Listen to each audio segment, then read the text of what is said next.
Buckingham Palace released today the first ever picture of the ledger stone installed at the Queen's final resting place in Windsor.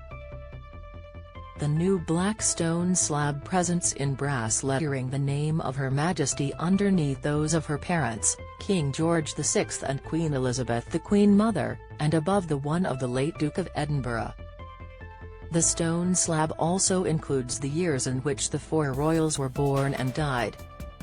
The fresh stone now reads, in list form, George VI 1895–1952, Elizabeth 1900–2002, Elizabeth II 1926–2022 and Philip 1921–2021. The names of the first royal couple are separated from the Queen and Philip's by a metal Garter star, a tribute to the fact they were all members of the Order of the Garter. The Garter, the oldest and most senior order of chivalry in Britain, was led until her death by the Queen and has St George's Chapel as its spiritual home. The Queen's final resting place is located in the small King George VI Memorial Chapel. Image, Getty/Royal Collection Trust / the Dean and Canons of Windsor /PA Wire. Buckingham Palace released the first ever picture of the Queen's burial place. Image, Getty/Royal Collection Trust / the Dean and Canons of Windsor /PA Wire. The new slab, made of hand-carved Belgian black marble with brass letter inlays, replaced the old stone following the burial of Elizabeth II. The poignant photograph released by the palace also shows a number of stunning floral tributes and wreaths. The Queen reached her final resting place in the King George VI Memorial Chapel on Monday evening, after King Charles III and members of the royal family gathered at St George's Chapel for a private ceremony which closed the day of her state funeral. The burial also meant the Queen was reunited with her husband of 73 years, Prince Philip. Read more, Archie and Lily not expected to receive titles after Charles' succession. The Queen's coffin arriving in Windsor for the committal service. Image, Getty. Following his death in April last year, the Duke was temporarily laid to rest in the royal vault under St George's Chapel, only to be moved following Her Majesty's death.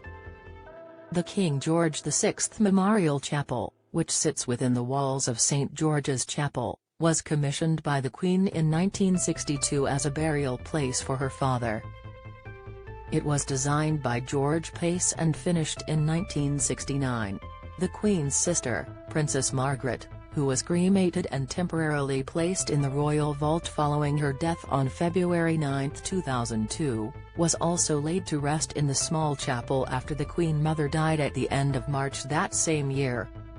Don't miss behind Meghan Markle's last-minute order Stella McCartney dress, pics Harry found out from News Alert Queen had died, report Kate Middleton's diet plan she follows to stay slim, insight King Charles III acceded to the throne on September 8, Image, Getty. The Queen's funeral was celebrated at Westminster Abbey. Image, Getty. The release of the photograph comes just days before the Queen's burial site will be open to visitors. From September 29, members of the public will be able to visit Windsor Castle and pay their respects at St George's Chapel every day with the exception of Sundays, when the church is open only to worshippers. By that date, the royal mourning period will have ended and members of the firm will likely have resumed their normal working schedule. The Queen passed away on September 8 at Balmoral Castle. Royal burial sites mapped. Image, Express. She spent her last 24 hours with Princess Anne, her only daughter, at her bedside, and carried out her duties, including meeting the new UK Prime Minister, Liz Truss, on September 6, until the very end. After members of the royal family took part in a number of emotional vigils both in Scotland and at London's Westminster Hall, the Queen's funeral took place on Monday. Following the hour-long service at Westminster Abbey, attended by more than 2,000 people including world leaders, friends and members of the public, the late monarch's coffin made the last trip to Windsor for a committal service, attended by a smaller crowd counting British and foreign royals among others. The emotional event ended with the removal from the Queen's coffin of the instruments of state and its lowering into the royal vault. Kate and Prince William thanking staff and volunteers who provided help in Windsor on Monday. Image, Getty. While the period of national mourning ended on Monday, members of the firm will continue to observe the royal mourning for the Queen until Tuesday at 8 a.m.